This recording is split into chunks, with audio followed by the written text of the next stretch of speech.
আজকের দিনটা শুধু ক্যালেন্ডারের একটা তারিখ নয়। আজ এমন এক দিন যেদিনে মানুষের অন্তরের প্রার্থনা শুনেছিলেন এক মহাপুরুষ, যেদিনে হতাশ মানুষ আশার আলো পেয়েছিল, পাপী মানুষ পেয়েছিল ক্ষমা, আর সাধারণ মানুষ পেয়েছিল ঈশ্বরের স্পর্শ। বন্ধুরা, আজ কল্পতরু দিবস। আপনি কি জানেন একটি দিনের স্পর্শ কিভাবে হাজারো মানুষের জীবন বদলে দিতে পারে? কল্পতরু কি? পুরাণে কল্পতরু হল এমন এক অলৌকিক বৃক্ষ যার কাছে যা চাওয়া হয় তাই পূরণ হয়। কিন্তু কল্পতরু দিবসে এই কল্পতরু কোনো গাছ নয়। এই কল্পতরু হলেন শ্রী শ্রী রামকৃষ্ণ পরমহংসদেব। তিনি ছিলেন জীবন্ত কল্পতরু, যিনি মানুষের অন্তরের আকুতি শুনতেন আর নিজের করুণায় তা পূরণ করতেন। 1886 সালের সেই ঐতিহাসিক দিন।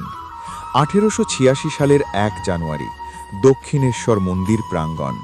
শরীর ভীষণ অসুস্থ, কিন্তু করুণায় পরিপূর্ণ হৃদয়। এক এক করে ভক্তরা তার কাছে আসছেন। কেউ বলছেন, ঠাকুর আমাকে ভক্তি দাও। কেউ বলছেন, সংসারের দুঃখ থেকে মুক্তি চাই। কেউ আবার নিঃশব্দে শুধু চোখের জল ফেলছেন। আর শ্রীরামকৃষ্ণ বলছেন, হোক, হোক। এই হোকের মধ্যেই লুকিয়েছিল হাজারো জীবনের মুক্তির বীজ। কল্পতরু দিবসের গভীর শিক্ষা। এই দিন আমাদের শেখায়, ঈশ্বর দূরে নন, তিনি করুণার রূপে আমাদের মাঝেই আছেন। চাইবার আগে মনকে শুদ্ধ করতে হয়। বাহ্যিক চাওয়ার চেয়ে ভেতরের পরিবর্তনে আসল আশীর্বাদ। সত্যিকারের কল্পতরু মানুষের ভেতরেই জন্ম নেয়। শ্রীরামকৃষ্ণ কখনো বলেননি, ধন চাইলে ধন দাও। তিনি বলতেন, ঈশ্বরকে চাইলে সবই আপনিই এসে যাবে। অশান্তি অন্যজন, সুস্থতার জায়গায় চিন্তা। প্রথমে মন ঠিক করো, তারপরে অন্য বন্ধুর জীবনে আসো। আজকের দিনে আমাদের করণীয় কি? আজ কল্পতরু দিবসে আমরা যদি সত্যিই কিছু চাই, অহংকার ছেড়ে নম্রতা চাই, হিংসা ছেড়ে ভালোবাসা চাই, ভয় ছেড়ে বিশ্বাস চাই, অস্থিরতা ছেড়ে শান্তি চাই, তাহলেই এই দিন সার্থক হবে।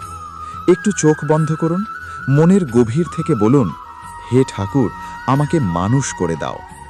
বন্ধুরা, কল্পতরু দিবস বছরে একদিন আসে, কিন্তু কল্পতরুর শিক্ষা যদি প্রতিদিন আমাদের জীবনে থাকে, তাহলে আমরা নিজেরাই হয়ে উঠব অন্যের জীবনের কল্পতরু। আজ এই পবিত্র দিনে আপনার জীবনে আসুক শান্তি, ভক্তি আর আলোর পথ। জয় শ্রীরামকৃষ্ণ, জয় কল্পতরু দিবস।